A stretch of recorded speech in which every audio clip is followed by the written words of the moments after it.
¿Alguna vez has intentado imaginarte 831 millones de personas? Si hablaras un minuto con cada una de ellas, tardarías 1581 años. 831 millones son las personas que aún están en pobreza extrema. Sí, hace 200 años era el 94% de la humanidad, hoy el 10%.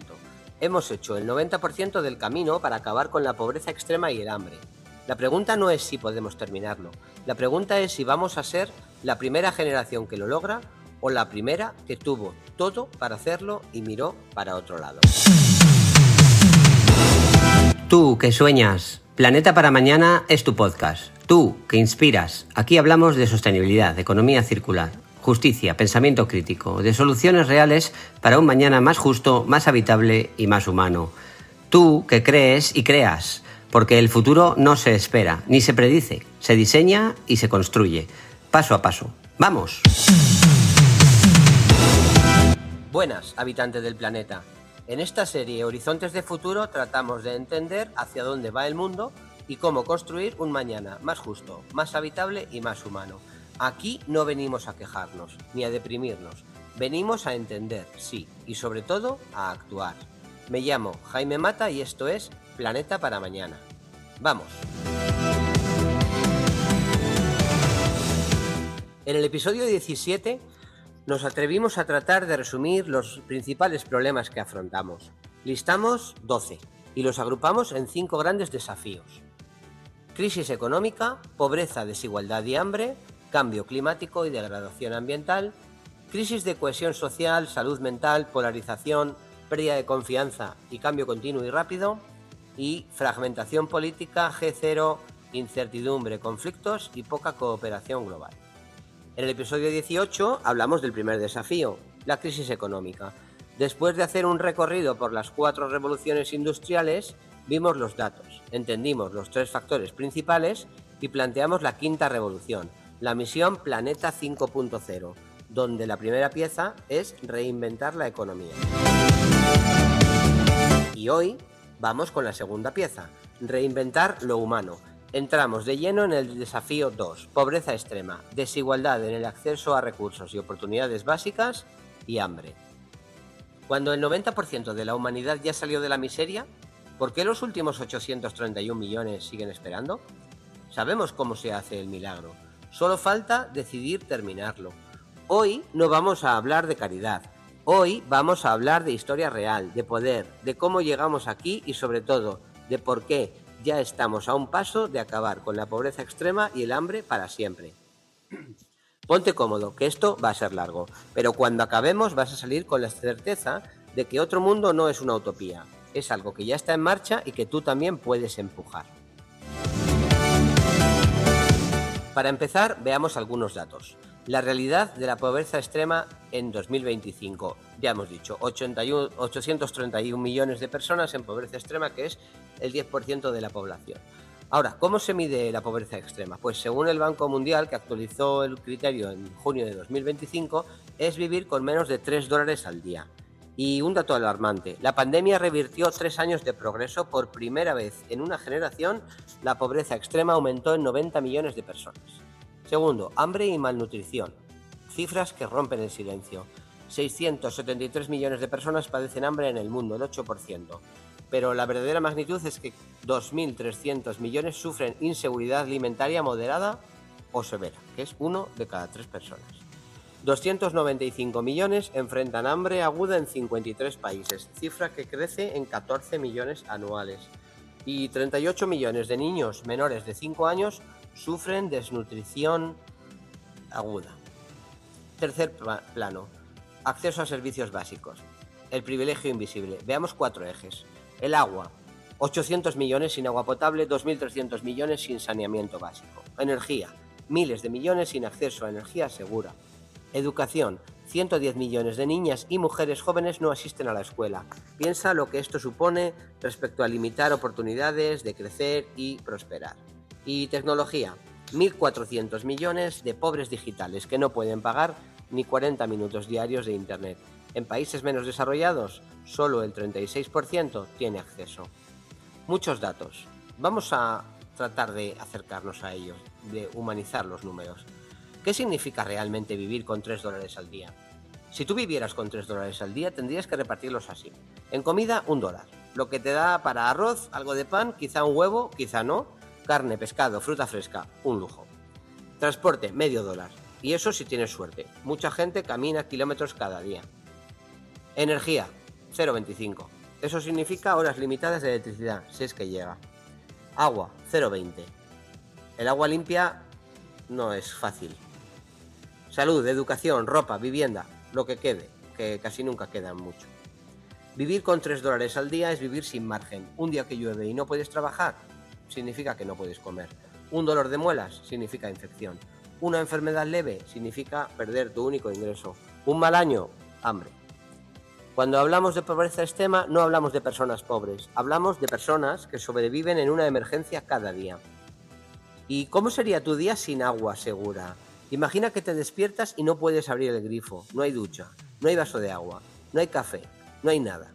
Y si necesitas ayuda, lo primero que haces es caminar, no 15 pasos hasta la cocina, 2, 3, 5 kilómetros, a veces sola, a veces con tus hijos, con un cubo vacío a la ida y 10 kilos sobre la cabeza a la vuelta. Y lo peor no es el esfuerzo, es la incertidumbre. ¿Estará limpia? ¿Enfermarán mis hijos? ¿Tendré que elegir entre beber o cocinar? ¿Entre lavar la ropa o lavarme a mí? El agua que recoges tiene que durar todo el día, así que la racionas, un poco para beber, un poco para cocinar, nada para fregar. Olvídate de lavarte las manos cada vez que deberías, olvídate de la higiene menstrual digna, olvídate de lavadoras, olvídate de dignidad básica. Sin agua limpia, la vida gira en torno a sobrevivir.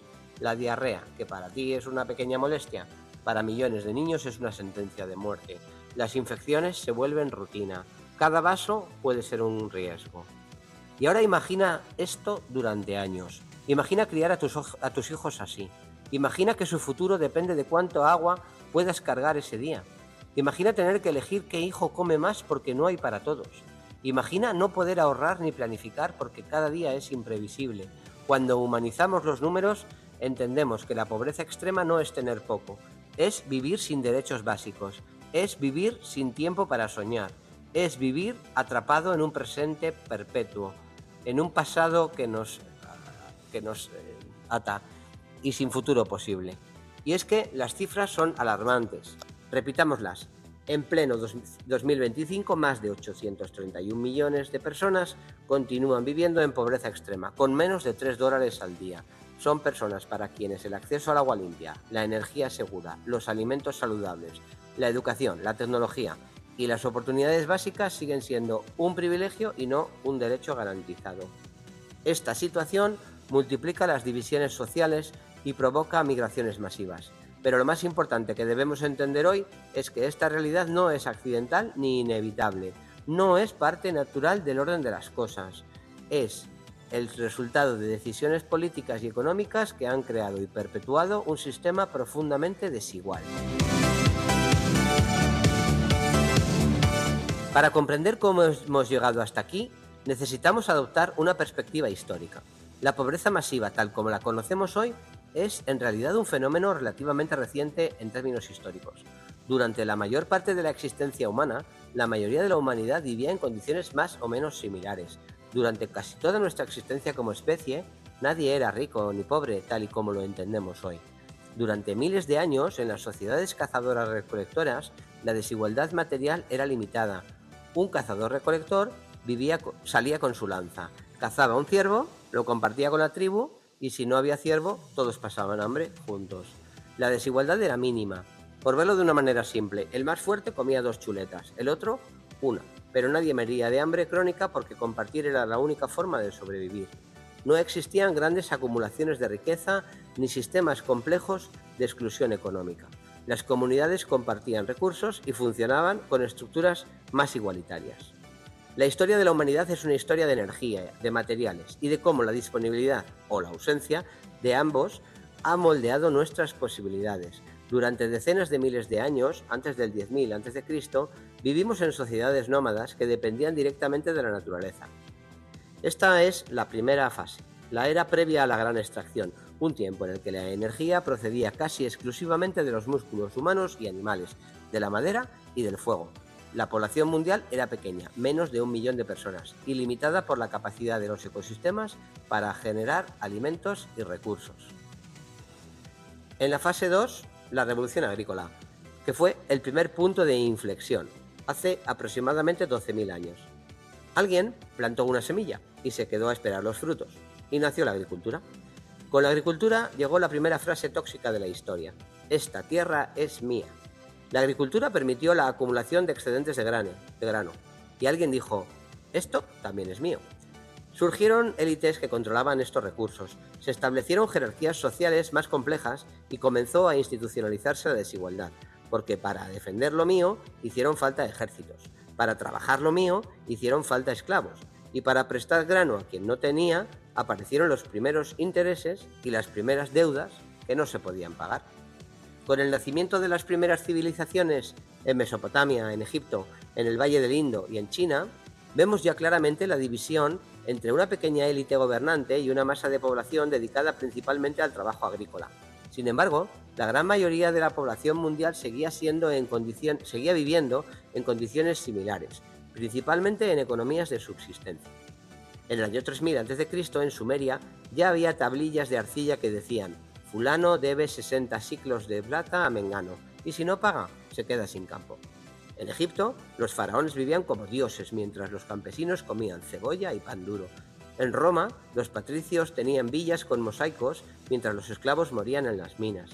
En China, los emperadores tenían palacios de jade, mientras los campesinos pagaban impuestos que los dejaban al límite. En los imperios mayas e incas pasaba lo mismo. Siempre el mismo patrón. Un 1 o 2% vivía en la abundancia y el 98% restante trabajaba para mantenerlos. Pero casi todo el mundo era pobre. La pobreza era la norma. La pobreza dejó de ser un accidente del clima o la caza y se convirtió en un sistema. Pasaron miles de años y ese sistema se fue perfeccionando. Entre el 3000 a.C. y el siglo XV se desarrollan imperios, ciudades, artes, ciencias, pero la economía seguía anclada a los límites energéticos tradicionales: madera, animales, viento, agua. El crecimiento era lento y a menudo reversible. Las hambrunas y las epidemias eran frecuentes porque la productividad era baja y la variabilidad climática impactaba directamente en la supervivencia. Fase 3. Durante la Edad Media europea y los periodos equivalentes en otras partes del mundo, la mayor parte de la riqueza estaba concentrada en manos de la nobleza y el clero. El sistema feudal establecía relaciones de servidumbre, pero no existía aún la brecha global entre regiones ricas y regiones pobres que caracteriza nuestro mundo actual. Llegó el siglo XV. Europa, que había estado durante siglos atrás en tecnología y riqueza, decidió salir a explorar. Fue durante la expansión colonial europea cuando comenzó a formarse la división global entre países ricos y países pobres, tal como la conocemos hoy. Las potencias europeas extrajeron inmensas cantidades de recursos de América, África y Asia, financiando su propio desarrollo a expensas de estos territorios. El oro y la plata de América, el comercio de esclavos desde África, las materias primas y especias de Asia. Todo esto enriqueció enormemente a Europa y sentó las bases para la revolución industrial, mientras empobrecía sistemáticamente a las regiones colonizadas. En México y Perú se extraen cantidades gigantescas de plata y oro. Potosí, en lo que hoy es Bolivia, llega a tener más habitantes que Londres o París, pero los mineros indígenas trabajan con mitas forzosas y mercurio y su esperanza de vida apenas llega a los 30 años. Esa plata y ese oro viajan a Europa y financian la revolución industrial. En los siglos XVII-XVIII entran Inglaterra, Francia y Holanda. El tráfico atlántico de esclavos arranca a entre 12 y 20 millones de africanos de sus hogares. Millones mueren en el trayecto. Las plantaciones de azúcar, algodón y tabaco generan rentabilidades del 300 al 800% anual. El algodón de esas plantaciones alimenta las fábricas de Manchester. Y en Asia, la Compañía Británica de las Indias Orientales gobierna la India mejor que en muchos estados modernos. En 1770 fuerza a los campesinos de Bengala a cultivar opio en vez de arroz y provoca una hambruna que mata a 10 millones de personas, un tercio de la población. India, que en 1700 producía el 25% del PIB mundial, pues en 1947, cuando consigue la independencia, solo produce el 3%. Fase 4. La revolución industrial, siglo XIX y primera mitad del XX.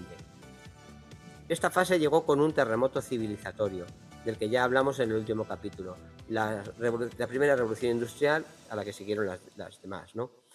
Por primera vez, la humanidad logró acceder de forma masiva a energía acumulada durante millones de años. Carbón primero, petróleo después. Nació la gran extracción, la fase más corta y más potente de nuestra historia. En apenas 2 siglos extraímos lo que la Tierra tardó eones en almacenar. Esta avalancha energética multiplicó la producción, aceleró la tecnología y disparó la población. De 800 millones de personas en 1750 pasamos a más de 2.000 millones en 1930 y más de 8.000 millones hoy. La revolución industrial, iniciada en Gran Bretaña en el siglo XVIII, amplificó estas desigualdades. Las potencias industriales necesitaban materias primas baratas y mercados para sus productos manufacturados, lo que llevó a la creación de sistemas económicos coloniales diseñados específicamente para beneficiar a las metrópolis. En el siglo XIX llega el reparto de África. En la Conferencia de Berlín de 1884 y 85, 14 países europeos se sientan con un mapa, dibujan líneas rectas en el desierto y se reparten el continente como quien reparte una tarta. Bélgica en el Congo causa entre 8 y 15 millones de muertes para sacar caucho. Francia en Argelia, Inglaterra en Kenia, Portugal en Angola, el mismo patrón. Extraer recursos, destruir sistemas locales de producción de alimentos, prohibir manufacturas para que solo Europa fabrique las cosas caras. En 1914, la foto es brutal. El 20% de la población mundial, Europa, Norteamérica y Japón, posee el 80 o 90% de la riqueza del planeta. Y el otro 80% de la humanidad tiene el 10 o el 20% restante.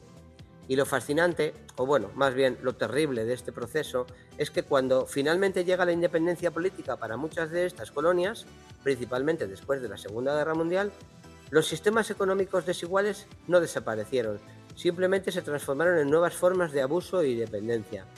Las fronteras están mal dibujadas, las economías siguen especializadas en exportar cacao, cobre y petróleo barato e importar tractores y medicinas caras. Las élites locales han sido educadas en Oxford y París para seguir sirviendo a los antiguos amos, solo que ahora con traje local. Surgieron nuevos mecanismos como la deuda externa. Muchos países recién independizados quedaron atrapados en ciclos de endeudamiento que continúan hasta nuestros días. Préstamos con altos intereses, condiciones de ajuste estructural impuestas por organismos internacionales y un comercio global que sigue favoreciendo a los países industrializados. La fase quinta, en la segunda mitad del siglo XX y principios del XXI, es el gran acelerón. Urbanización masiva, globalización, fertilizantes sintéticos, transporte global, medicina moderna y una reducción histórica de la pobreza extrema. Pero este progreso vino acompañado de una presión hasta ahora inimaginable sobre los ecosistemas. Emisiones de CO2, deforestación, agotamiento de recursos y pérdida de biodiversidad. La extracción se convirtió en la norma y el planeta en la mina. En las últimas décadas, especialmente desde los años 80, la globalización neoliberal ha exacerbado estas desigualdades.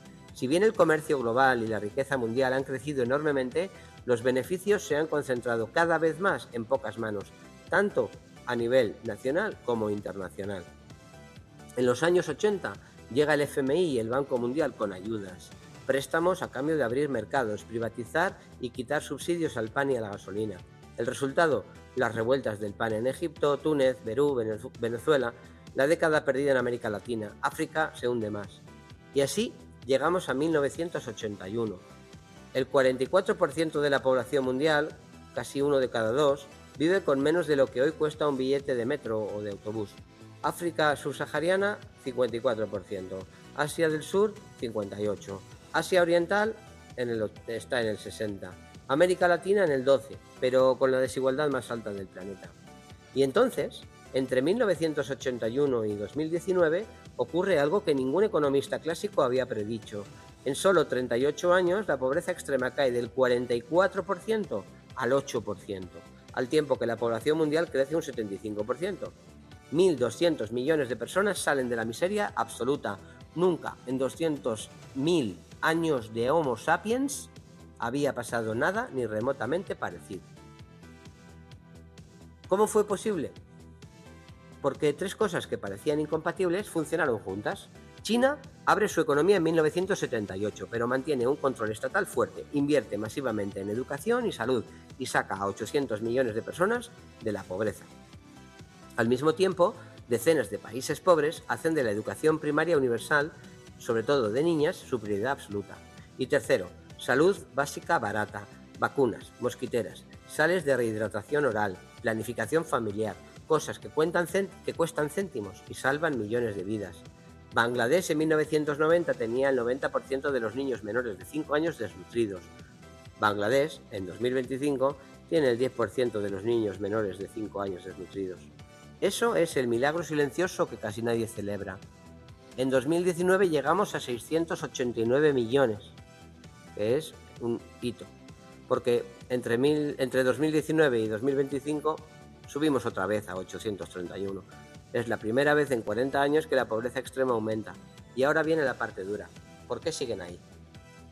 Pues hoy es importante señalar que ha sido un gran avance.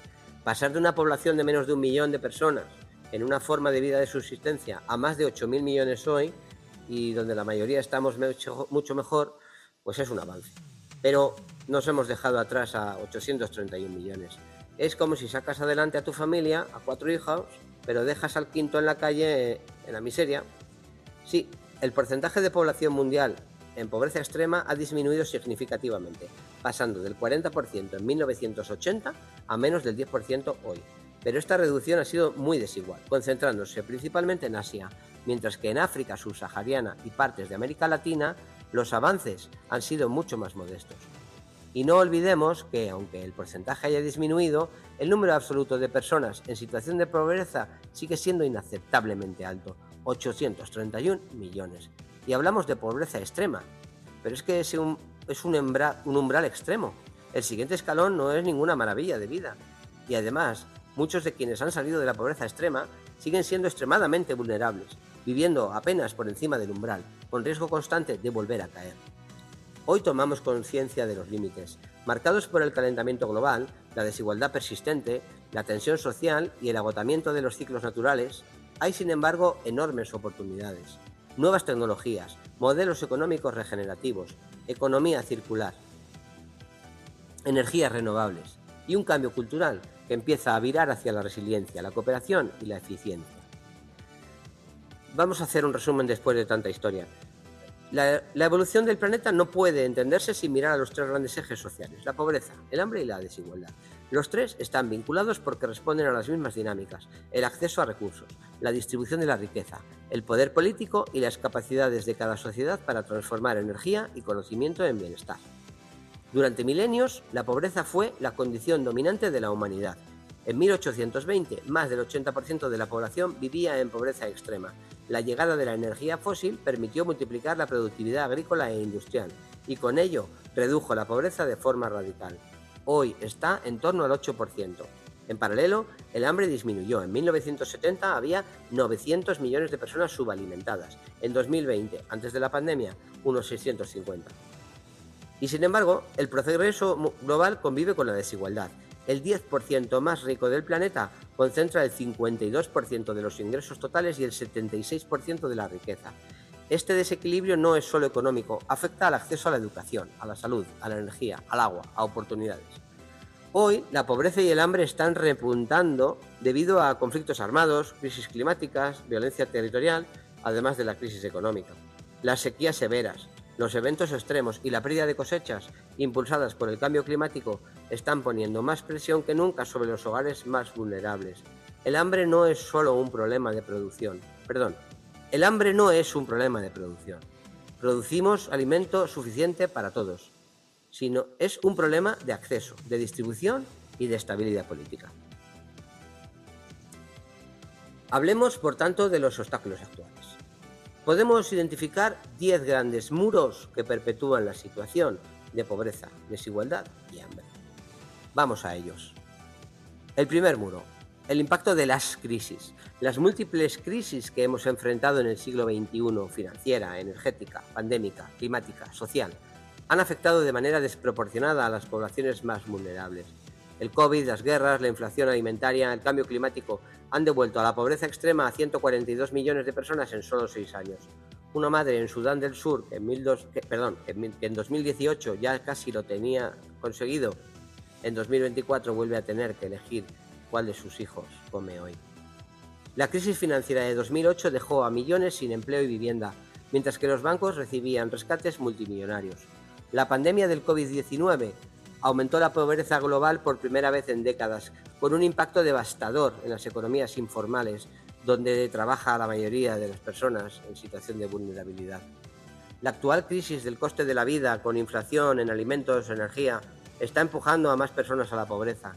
Y la crisis climática afecta principalmente a comunidades que han contribuido mínimamente al problema, pero carecen de recursos para adaptarse. El segundo muro es económico. Ya hablamos en el anterior capítulo. Vamos a considerar 3 puntos. En primer lugar, la concentración extrema de la riqueza. Las cifras son realmente impactantes. El 1% más rico posee el 46% de toda la riqueza, mientras que el 50% más pobre tiene apenas el 1%. Esta concentración ha alcanzado niveles sin precedentes en las últimas décadas.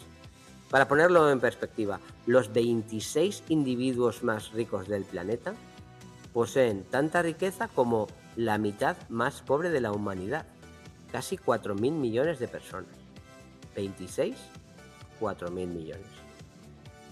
Y la pandemia no hizo más que aumentar esta tendencia, con las grandes fortunas aumentando mientras millones caían en la pobreza. En 2025 hay 2.788 multimillonarios cuya riqueza conjunta supera la de los 4.800 millones de personas más pobres del planeta. Durante la pandemia, entre 2020 y 2023, los milmillonarios ganaron 5 billones de dólares extra. Esta concentración de riqueza no es simplemente un problema moral o filosófico, tiene consecuencias prácticas devastadoras. Reduce los ingresos fiscales que podrían financiar servicios públicos esenciales, concentra el poder político en manos de una élite y reduce la demanda agregada en la economía, limitando el crecimiento y la creación de empleo. Y no hablemos de bienestar, salud, justicia, oportunidades, crecimiento, felicidad. En segundo lugar, las trampas de la deuda. A nivel nacional, muchos países del sur global destinan más recursos al pago de la deuda externa que a servicios básicos como salud o educación, y muchas veces esa deuda insostenible les obliga a elegir pagar deuda o invertir en agua, en educación, en alimentos. El África subsahariana paga 88.000 millones de dólares al año solo en intereses de deuda externa, que es más que lo que recibe en ayuda, inversión extranjera y remesas juntas. Zambia dedica el 40% de su presupuesto nacional a pagar deuda y a salud y educación le quedan las migajas. Esta deuda, a menudo contraída en condiciones injustas o por dictadores o gobiernos corruptos que ya no están, hipoteca el futuro de generaciones enteras, pues los intereses los pagan los niños de hoy que hoy no tienen pupitre ni vacuna. Y a nivel individual, millones de personas quedan atrapadas en ciclos de deuda que perpetúan su pobreza, desde los préstamos abusivos para la vivienda hasta los microcréditos con intereses exorbitantes o las deudas médicas que arruinan familias enteras en países sin cobertura sanitaria universal. En tercer lugar, un modelo de crecimiento económico infinito que genera concentración de riqueza y beneficia principalmente a quienes ya tienen recursos. Incluso cuando hay crecimiento económico, sus beneficios rara vez llegan a los más vulnerables. Los nuevos empleos requieren cada vez más cualificaciones. La automatización elimina trabajos poco cualificados y la precariedad laboral se extiende incluso en economías avanzadas.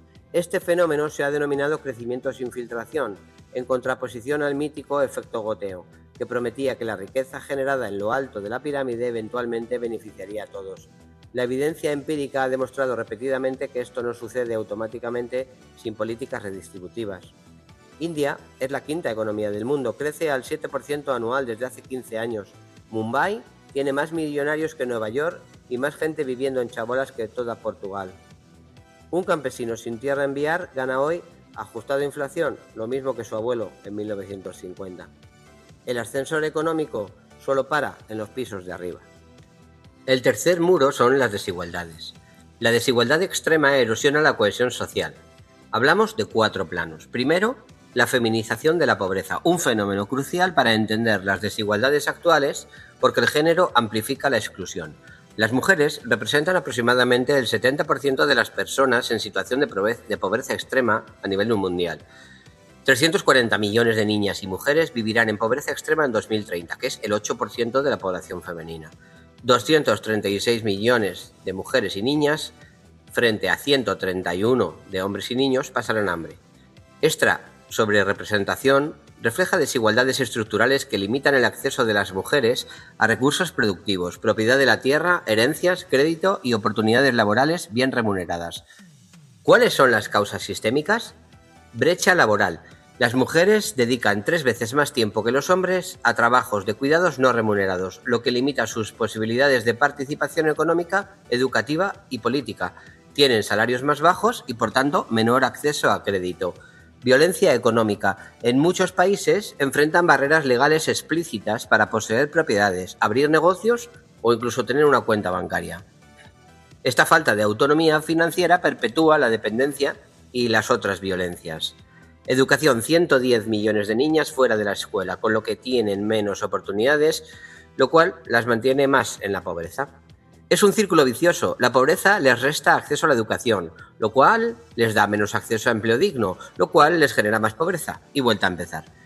En segundo lugar, la desigualdad territorial y la geografía de la exclusión. África concentra casi el 50% del hambre mundial y proyectado un 60% para 2030. Los países en conflicto, como Sudán, Gaza, Yemen, Mali, presentan una hambruna catastrófica. El 95% de los casos de fase 5 del índice de seguridad alimentaria. La brecha urbano-rural. En América Latina, el 84% de hogares ricos urbanos tienen internet versus el 46% de pobres rurales. Y el desplazamiento forzado. 128 millones de desplazados viven en países con crisis alimentarias. En tercer lugar, la brecha de cobertura de los sistemas de protección social. 4.000 millones de personas sin cobertura de protección social, que es el 55% de la población mundial. Sin estas redes de seguridad, eventos como enfermedades, desempleo o desastres naturales pueden empujar rápidamente a las personas a la pobreza extrema. Durante el COVID-19 hubo 350 medidas de protección, pero el 80% fueron temporales. Los sistemas sólidos cuestan aproximadamente el 1,5% del PIB, pero el 40% de los gobiernos priorizan la deuda sobre el bienestar. Y en cuarto lugar, la brecha digital. En un mundo cada vez más digitalizado, aproximadamente 2.700 millones de personas siguen sin acceso a Internet.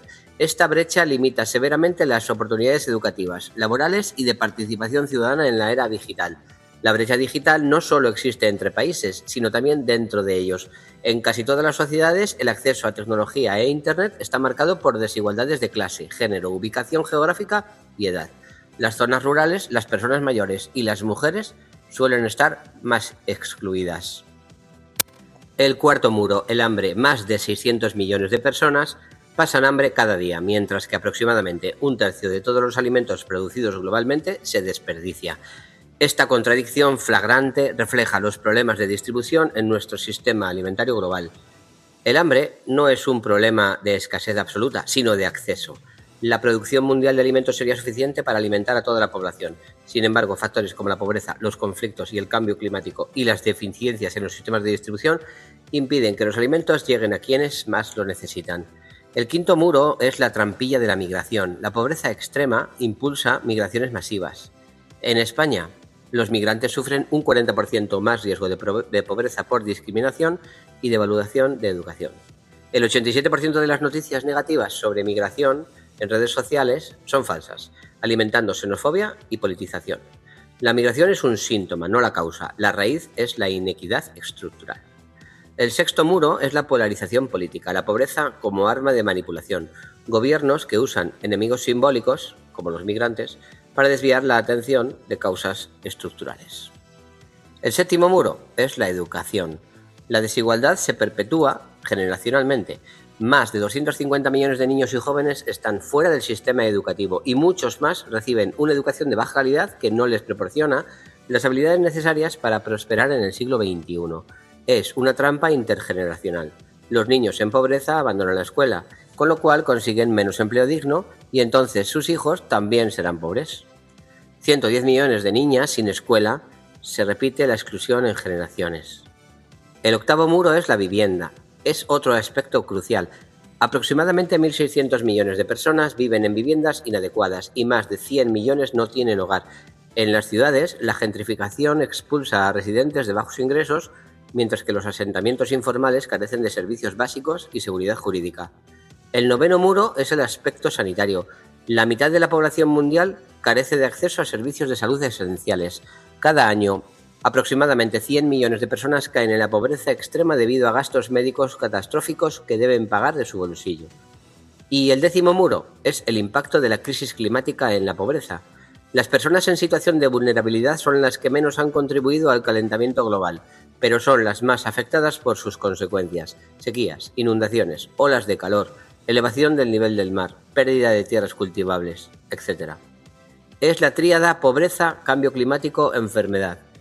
Como decimos, el cambio climático golpea primero a quienes menos contribuyen a él. Por ejemplo, las sequías y la desertificación. 1 de cada 4 personas afectada por estrés hídrico en 2050.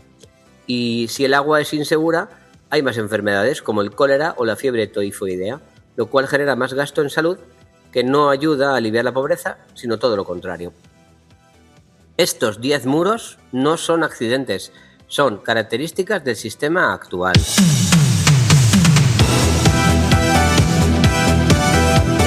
Pero Planeta para Mañana no es una distopía catastrófica. Aquí empieza la esperanza. No es ingenua, es estratégica. Tenemos modelos, herramientas, soluciones y experiencias que funcionan. El cambio hacia adelante exige repensar el modelo económico, social y energético. No se trata solo de hacer menos daño, sino de construir un sistema que regenere, que devuelva más de lo que toma, que cree prosperidad sin destruir lo que la hace posible. 9 ideas. 1. Acceso universal a servicios básicos. En primer lugar, es clave garantizar el acceso universal a servicios básicos como energía limpia, agua potable y educación de calidad. La evidencia muestra que estos servicios generan enormes retornos sociales y económicos. Por cada dólar invertido en agua potable, se generan aproximadamente 4 dólares en beneficios económicos. El agua potable previene enfermedades y reduce el tiempo que mujeres y niñas dedican a recolectarla, permitiéndoles estudiar o generar ingresos. Una familia rural que pasa de 0 electricidad a una placa solar y un teléfono duplica sus ingresos en 18 meses porque puede conservar comida en una nevera, estudiar de noche, operar pequeños negocios, vender por WhatsApp y reducir enfermedades respiratorias causadas por combustibles contaminantes. India ya conectó así a 300 millones de personas entre 2015 y 2025. El coste hasta 2030, 40.000 millones al año. La transición hacia energías renovables es ya una revolución en marcha. La solar y la eólica son hoy las fuentes de energía más baratas de la historia y los países que más rápido se están moviendo están creando empleo, resiliencia y soberanía energética. Es una solución barata y que no requiere grandes infraestructuras, al alcance de muchos países en vías de desarrollo y que no tienen otros recursos energéticos. Segundo, educación de calidad. La segunda vía es la educación de calidad, empezando por la educación primaria universal y la nutrición escolar, pues es probablemente la inversión más transformadora a largo plazo. Cada año adicional de educación aumenta los ingresos futuros entre un 8 y un 10%, mejora la salud, reduce la fertilidad adolescente y aumenta la participación ciudadana. Cada dólar invertido devuelve entre 7 y 14 dólares en 20 años en salud, productividad y crecimiento. Bangladesh lo hizo y pasó del 90% de desnutrición infantil al 10%. La reducción de la desigualdad es fundamental. Un sistema fiscal más justo, inversión en educación, innovación en modelos de bienestar, protección social adaptada al siglo XXI y cooperación internacional son pasos imprescindibles para construir estabilidad y oportunidades reales. Las políticas de igualdad de género son también cruciales en la lucha contra la pobreza. Son un multiplicador de cambio. Eliminar barreras legales, garantizar el acceso a la educación, un trabajo digno y la igualdad salarial y el acceso a crédito. Valorar y distribuir y redistribuir el trabajo de cuidados, tierras propias y asegurar plenos derechos reproductivos son medidas con un enorme potencial transformador, porque empoderar a las mujeres multiplica los beneficios. Por ejemplo, cuando las mujeres controlan los ingresos, invierten el 90% en familias y comunidades. Es voluntad política, no económica. Siguiente, derechos laborales. No podemos olvidar la importancia de fortalecer los derechos laborales y aumentar los salarios mínimos. En muchos países, tener un empleo ya no garantiza salir de la pobreza. Los trabajadores pobres son una realidad creciente que contradice la promesa fundamental del trabajo como vía de progreso. En quinto lugar, las transferencias monetarias a las personas en situación de vulnerabilidad. Programas como Bolsa Familia en Brasil, el programa de transferencias monetarias condicionadas de México o las transferencias durante la pandemia han demostrado ser extremadamente efectivos para reducir la pobreza. Contrariamente a algunos mitos, la evidencia muestra que estas transferencias no generan dependencia ni reducen la participación laboral. De hecho, numerosos estudios demuestran que cuando las personas en situación de pobreza reciben dinero, lo utilizan de manera responsable para cubrir necesidades básicas, invertir en educación, salud o pequeños negocios. Estas transferencias estimulan las economías locales y permiten una autonomía que otros programas asistencialistas no logran. Organizaciones como Give Directly llevan 15 años dando entre 150 y $200 al año por persona en Kenia, Uganda o Ruanda, y la pobreza extrema baja entre un 70 y un 90%. El emprendimiento sube un 40% y la escolarización un 33%. El coste global para acabar con la pobreza extrema sería unos 150.000 millones de dólares al año, menos del 0,15% del PIB mundial, menos de lo que gastamos en refrescos. En sexto lugar, algo fundamental que debemos enfatizar es la necesidad de cambiar nuestra narrativa económica, de crecimiento a bienestar. El verdadero propósito de la economía no es maximizar el PIB, sino garantizar el bienestar humano dentro de los límites planetarios. ¿Por qué medimos éxito con PIB y no con acceso a agua, educación o salud? Necesitamos nuevas métricas que midan lo que realmente importa: calidad de vida, sostenibilidad, igualdad, bienestar subjetivo. Prosperar dentro de los límites planetarios, no extraer indefinidamente. Hay modelos alternativos como Buen Vivir en Latinoamérica o la economía rosquilla de Kate Raworth, que ya mencionamos en el capítulo anterior. La economía circular ofrece otro pilar fundamental como redistribuidora de oportunidades. No es reciclar, es rediseñar los sistemas de provisión, los alimentos, la energía, la vivienda. Es diseñar productos reparables y duraderos, reusar materiales, crear cadenas de valor locales y reducir la dependencia de recursos críticos. No es solo una solución ecológica, es una estrategia económica inteligente. Crea empleo local de calidad sin sobreexplotar los recursos. Reduce ciclos de pobreza con bienes reparados o compartidos en lugar de consumo infinito. Y finalmente, es crucial reconocer y apoyar las iniciativas de economía social y solidaria, que ya están construyendo alternativas al modelo económico dominante. Cooperativas, empresas sociales, banca ética, monedas locales, sistemas de intercambio comunitario. Existe un ecosistema vibrante de organizaciones que demuestran que otra economía es posible. El emprendimiento social comunitario es una gran herramienta de empoderamiento. Las iniciativas locales resuelven problemas específicos: agua, energía y alimentos. El emprendimiento social prioriza impacto social sobre lucro, generan riqueza local y fijan población. Uno más, reforma fiscal global. Es una solución fundamental para que los más ricos y las grandes corporaciones paguen su parte justa. Los sistemas tributarios progresivos que gravan más a quienes más tienen y el cierre de paraísos fiscales y lagunas legales podrían generar billones de dólares para financiar servicios públicos esenciales. Se estima que cada año se pierden más de 600.000 millones de dólares debido a la evasión fiscal corporativa. La reestructuración de deudas insostenibles es otra medida necesaria. Muchos países destinan más recursos al servicio de la deuda que a servicios esenciales. Iniciativas como la de países pobres altamente endeudados han demostrado que la cancelación de deuda permite aumentar la inversión en educación y salud. El acuerdo OCDE de 2023-25 ya obliga a las multinacionales a pagar un mínimo del 15%, y el precio al carbono para que pague quien más contamina supone una gran cantidad de dinero con la que ayudar a paliar los efectos del cambio climático. El dinero está, la tecnología está, los ejemplos funcionan, solo falta la decisión política y la presión ciudadana para que se haga. Cooperación global frente al G0. La pobreza no se erradica con filantropía, requiere pactos sociales entre gobiernos, empresas, sociedad civil. La financiación internacional es necesaria, está disponible, pero apenas se invierte.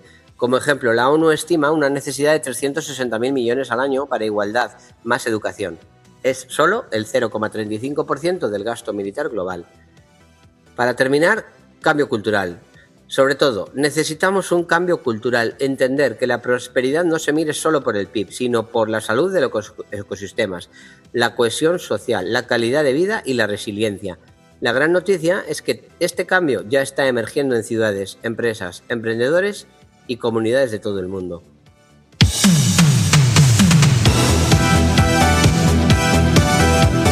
Hablemos ahora de la situación en España. A menudo pensamos en la pobreza extrema como un problema exclusivo de los países del sur global, pero las cifras nos muestran una realidad preocupante también en nuestro país. España vive hoy tensiones propias de su contexto europeo, pero también arrastra desafíos estructurales que se han intensificado en la última década.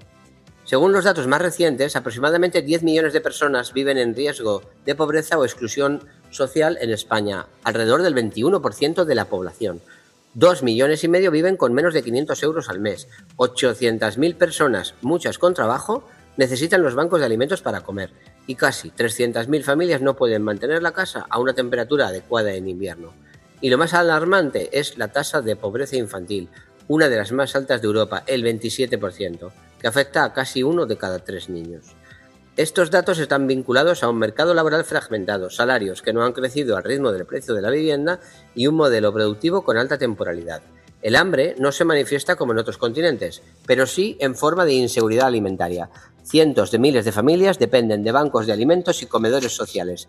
Esto ocurre en un país que produce más comida de la que consume, lo que refleja un problema de desigualdad y acceso, no de producción. La desigualdad territorial es otro elemento clave. España no es un país uniforme, hay diferencias notables entre regiones que afectan al empleo, la innovación, el acceso a vivienda y la calidad de los servicios públicos. A esto se suma la crisis climática, que afecta a España de forma más severa que a la media europea. Desertificación, olas de calor, incendios, pérdida de recursos hídricos. El Mediterráneo se calienta un 20% más rápido que la media global y más del 75% del territorio está en riesgo de desertificación. ¿Cómo hemos llegado hasta aquí en uno de los países más ricos de Europa? ¿Por qué ocurre esto? Porque España lleva décadas con un modelo económico centrado en el turismo, la construcción y servicios de valor añadido bajo. Esto crea empleo, pero a menudo empleo vulnerable.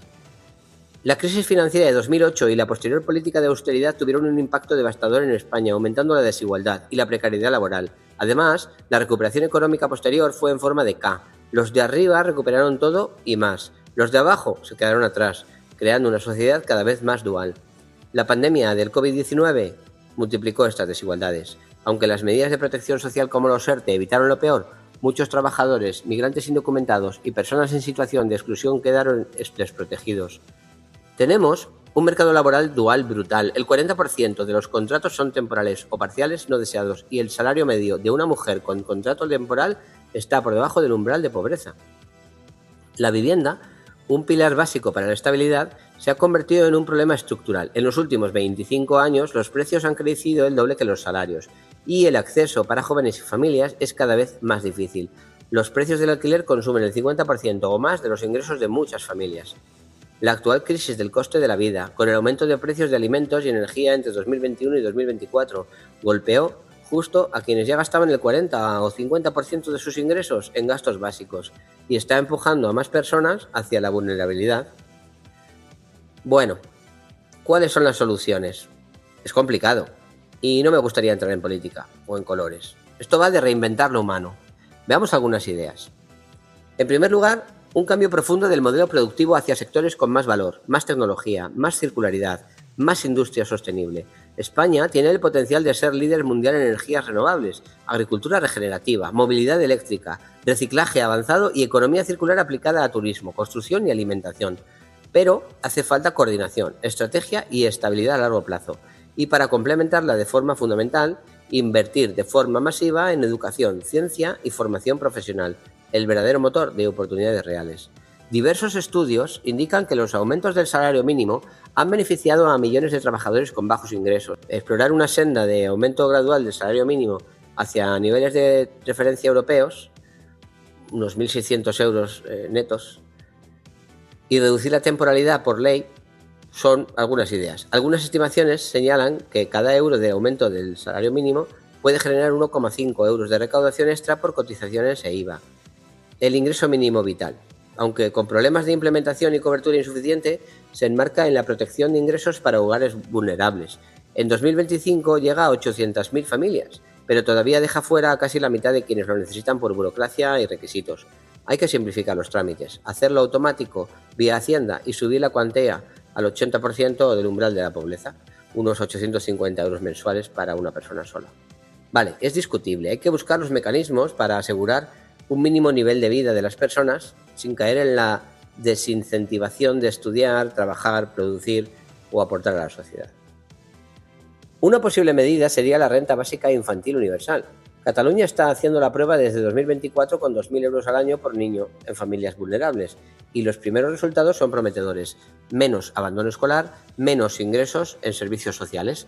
A escala nacional costaría 6.000 millones al año, menos de lo que perdemos en fraude fiscal. Hay que impulsar la economía desde las empresas, desde los autónomos, medidas que les ayuden a impulsar la creación de empleo, que les reduzca los costes. Una más. Una reforma de vivienda que aumente el parque público, incentive la rehabilitación energética, incentive la puesta en uso de viviendas actualmente desocupadas y garantice alquileres asequibles. Viena tiene el 60% de su población en vivienda pública y los alquileres cuestan 400, 600 euros. España tiene el 2,5%. Construir 200.000 viviendas públicas al año durante 10 años cuesta 8.000 millones anuales, lo mismo que gastamos en intereses de la deuda de cada mes. España cuenta con un sector de economía social y cooperativa con fuerte presencia, con más de 43.000 empresas que equilibran objetivos sociales y económicos. Cooperativas como Mondragón, iniciativas de banca ética como Fiare o Triodos y proyectos de moneda social como el Puma en Sevilla o el REC en Barcelona demuestran que existen alternativas viables. Diversos municipios también han impulsado políticas innovadoras contra la pobreza y la exclusión, desde la remunicipalización de servicios básicos hasta programas de alimentación escolar, tarjetas monedero para familias vulnerables o proyectos de vivienda social. Hay movimientos ciudadanos que conectan personas para pasar a la acción, como la Oleada por la Regeneración, nacida de la serie documental Hope, Estamos a Tiempo, que es un ecosistema abierto y colaborativo que facilita la transición hacia un mundo regenerativo, una plataforma que reúne soluciones, tecnologías, conocimientos, experiencias y herramientas accesibles para comunidades, organizaciones y territorios que quieren actuar y transformar sus entornos, generando vida, bienestar y nuevas economías al servicio de la tierra. Te dejo un enlace en las notas del capítulo. España tiene una ventaja única, es un país con talento, con capacidad industrial, con recursos renovables extraordinarios y con una sociedad civil activa y solidaria. Si consigue alinear política, economía y ciudadanía, puede convertirse en un referente europeo de prosperidad sostenible y resiliente. Fíjate, España tiene la tercera mayor esperanza de vida con 84 años tras Japón y Suiza. La mortalidad prevenible en España es un 37% más bajo que la media de la OCDE. Es el segundo país europeo en capacidad solar con más del 50% de la electricidad renovable. Lleva 33 años consecutivos como líder mundial en donación y trasplante, realizando 6.463 implantaciones en 2024. España ocupa el puesto 18 en el Índice Global de Calidad de Vida de 2025, escalando 6 posiciones en una década. También ocupa el puesto 9 en el ranking global de países con mejor equilibrio entre vida personal y laboral. Tiene una red robusta de organizaciones de voluntariado, la Cruz Roja, Cáritas, Taller de Solidaridad, etc., con decenas de miles de voluntarios activos. España es el tercer país del mundo con más bienes de patrimonio mundial de la UNESCO, con 48 bienes declarados, y protege el 27% de su territorio terrestre con más de 2.000 espacios protegidos y 16 parques nacionales. Otros 16 son reservas de la biosfera UNESCO, incluyendo 2 nuevas designadas en 2024. El 97,7% de los niños entre 3 años y edad escolar está en educación, es la tasa más alta de Europa. Y más del 50% de los jóvenes entre 25 y 34 años tiene un título superior, también superando el objetivo europeo del 45%. Por último, el sector turístico genera 260.000 millones de euros anuales, que es el 16% del PIB, posicionando a España como tercera potencia turística mundial.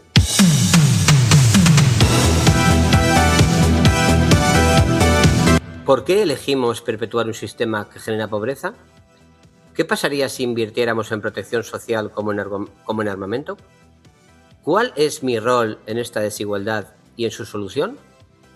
Si eres privilegiado, ¿qué haces al respecto? Si estás en pobreza, ¿Cómo luchas y qué apoyo necesitas? Si eres legislador, ¿por qué no implementas protección social?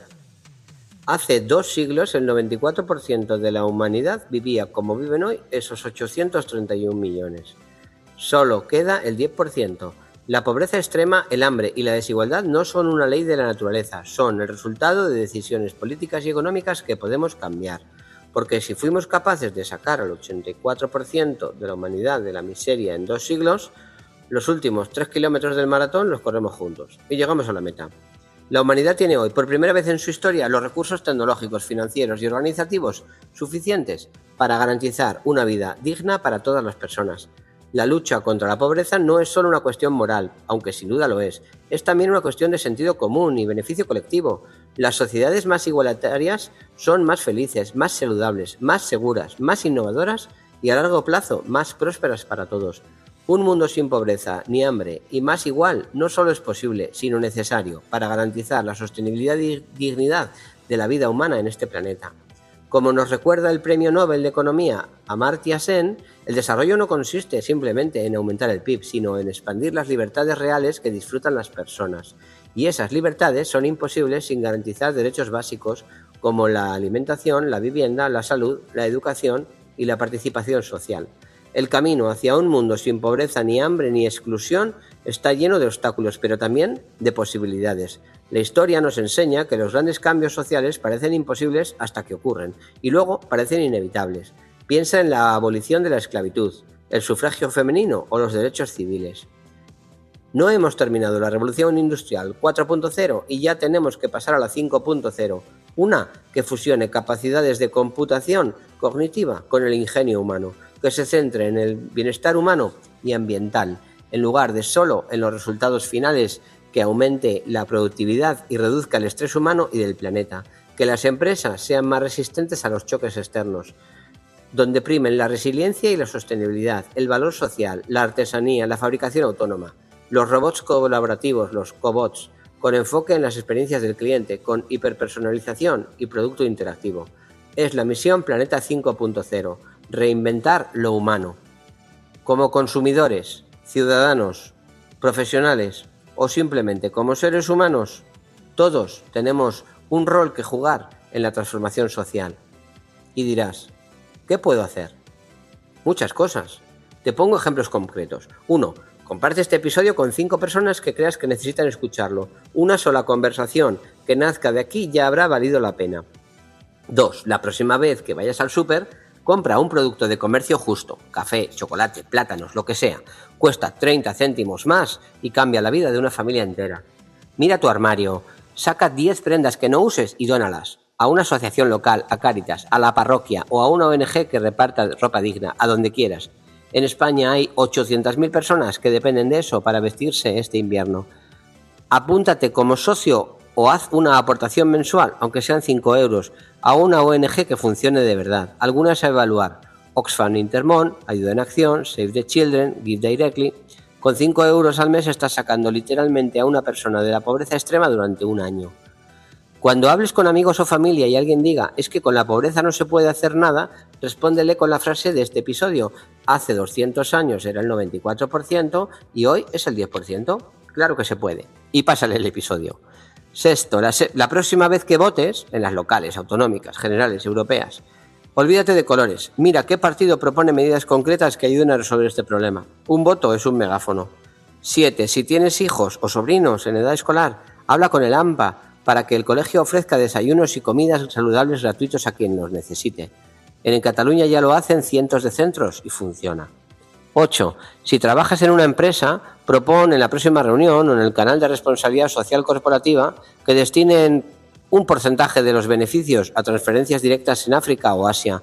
Muchas empresas lo están haciendo y tú puedes ser quien lo ponga encima de la mesa en la tuya.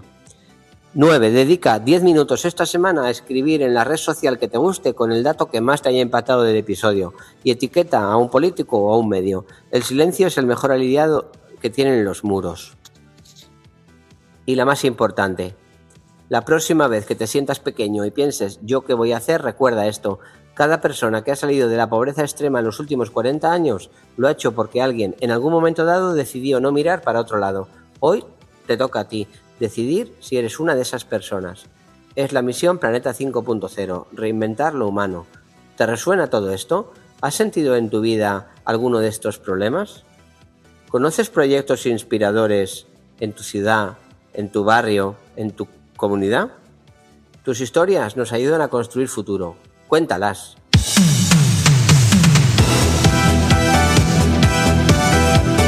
Cambia un hábito, comparte una idea, haz circular lo que importa. Si te gusta Planeta para Mañana, puedes ayudar a que llegue a más gente siguiéndolo y valorándolo en tu plataforma de podcast favorita o compartiéndolo con tus círculos cercanos.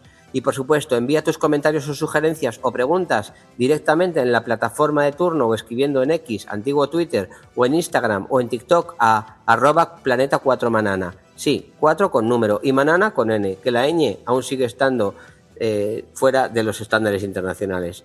Muchas gracias por estar ahí. Y recuerda, el futuro no se espera ni se predice, se diseña y se construye, paso a paso. ¿Vamos?